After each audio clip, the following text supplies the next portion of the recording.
안녕하세요. 세무법인 스타텍스의 윤현웅 대표 세무사입니다. 오늘은 병의원 양도 양수에 대해서 주의할 점 간단히 알아보겠습니다. 일단 병의원 양도 양수 시에 체크해야 될 사항을 세 가지로 나눠보면, 첫 번째는 자산 승계의 범위가 될 수 있겠는데요. 양도 양수 대금은 권리금과 유형자산으로 나뉘어져요. 내가 병원을 개원하려고 이 기존 병원을 양수하는 입장에서는 유형자산이든 권리금이든 두 개 모두 다 경비 처리가 가능합니다. 양도인 같은 경우에는 자기가 유형자산을 팔았다, 그 장부가액으로 매각하는 거거든요. 그것에 대해서는 세금이 발생하지는 않고요. 권리금에 대해서만 소득세가 발생을 합니다. 기타 소득으로 분류가 되겠죠. 1억에 팔았다 그러면 권리금 1억에 대한 60%, 6천만 원을 나라에서 필요 경비로 공제를 해줍니다. 그러면 실제로는 4천만 원만 내 소득으로 잡히는 거고, 이것이 기존의 병원 소득, 근로소득 같은 타소득과 합산돼서 종합소득세 신고 납부를 하게 됩니다.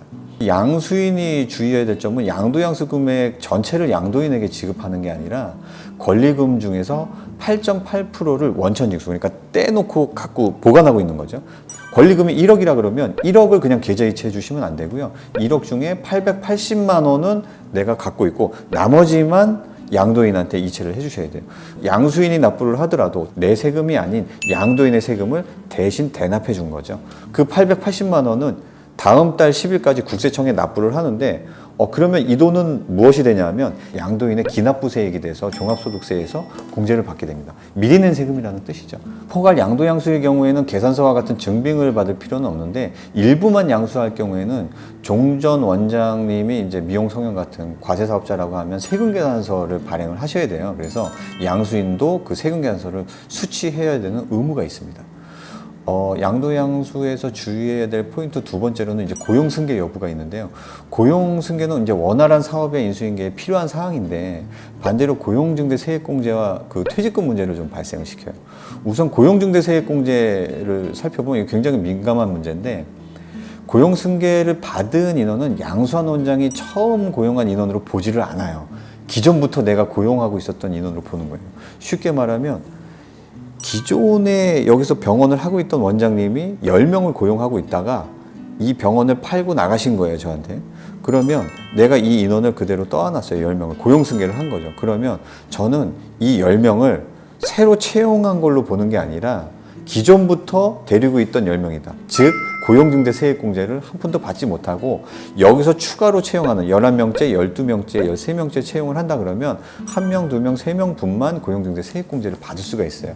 그러다 보니까 어찌 보면 양수인한테는 고용승계를 받으면 어떤 원활한 병원의 그 인수는 가능할 수는 있겠지만 세액공제 측면에서는 조금 불리한 면이 있습니다. 그 퇴직금의 경우에도 고용승계가 되기 전에 종전 병원하고 명확하게 협의를 보셔야 돼요. 그래서 신규 병원에서 근무한 직원의 퇴직금 계산 시에 기존의 병원에서 근무한 이력까지 전부 다 끌고 와서 거기서 3년, 여기서 1년이니까 4년치의 퇴직금을 주세요라고 할 거냐, 아니면 양도 양수 시에, 즉 기존 병원 폐업 시에 거기서는 퇴직금을 다 정산하고 여기에 새로 입사한 거니까 여기서부터 1년을 카운트해서 퇴직금을 지급할 거냐가 좀 나눠지는데, 이거는 직원들하고도 협의를 보셔야 될 부분입니다.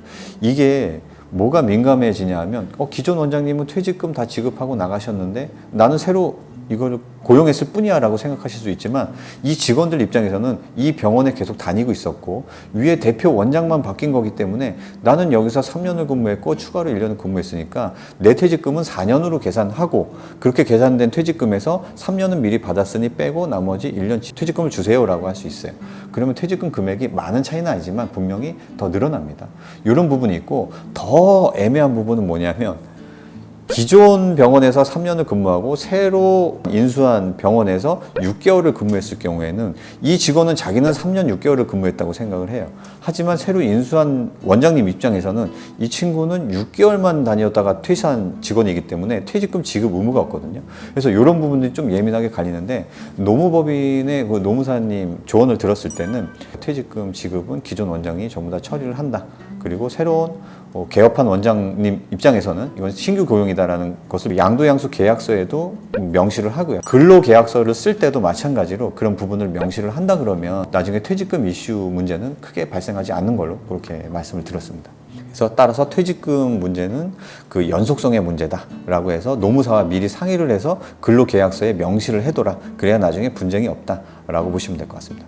세 번째는 이제 임대차 계약할 때 양도양수에는 특히 임대차 계약할 때 좀 짚어볼 거 있는데 종전병영 원장과 양도양수에 협의를 했다고 하더라도 건물주와의 임대차 계약이 무산되면 낭패를 볼 수 있어요. 왜냐하면 계약은 기존 병원장이랑 하는 거지 건물주의 입장에서는 세입자가 바뀌는 거거든요. 그러면 새로운 세입자와 새로운 계약을 해야 돼요. 근데 예를 들어서 새로 내가 양도양수를 해서 개원을 하려고 봤더니 기존 건물주가 터무니없이 월세를 올린다든지 아니면 이 건물에 하자가 있어서 보건소에서 허가가 나오지 않는다든지 이런 애매한 부분이 생길 수가 있어요. 이게 왜 그러냐면 예전에는 1종이 아니라 2종에서도 병원이 나올 수가 있었어요. 그래서 그때 개원한 원장님이 한 20년 동안 병원 운영하시다가 저희한테 뭐 양도양수를 했어요. 그럼 새로운 원장님 입장에서는 당연히 병원 하던 자리니까 병원이 되겠지라고 했지만 지금은 법이 바뀌어서 1종이 아니면은 병원 허가가 안 나오거든요. 그렇게 되면 내가 병원을 할 수가 없는데? 라고 돼버리는 거예요. 그럼 임대차 계약은 해놓고 병원에서는 이 2종을 1종으로 바꿀 때까지 계속 임대료만 지급하고 있는 상황이 될 수 있거든요. 그래서 임대차 계약 시에도 새로운 원장님은 새로운 건물주와 계약을 할 때 1종 근생으로 용도 변경이 되기까지는 뭐 렌트 프리 계약 조항을 넣는다든지 하는 부분들이 또 필요할 거예요. 그리고 임대차 계약할 때 한 가지 더 주의해야 되는 사항이 뭐냐면 양도양수 계약서에 임대차 계약과 관련된 부분도 명시를 해야 되는 게 왜냐하면 권리금까지 다 지불해 놓고 이거를 이 병원을 인수하겠습니다라고 양도양수 계약을 했어요. 그래서 기존 원장님은 가셨어요. 근데 내가 새로운 개원 병원으로서 건물주와 계속 마찰이 있고 행정 부분이 미미해서 내가 여기서 병원을 못 하게 된다고 됐을 때는 이 양도양수 권리금을 그냥 날린 거거든요. 그래서 양도양수 계약서에 임대차 계약이 원활하게 진행되지 않을 경우에는 양수 계약 자체도 함께 무산된다, 무효다라는 표현을 언급하시는 게 굉장히 중요할 것 같습니다. 감사합니다.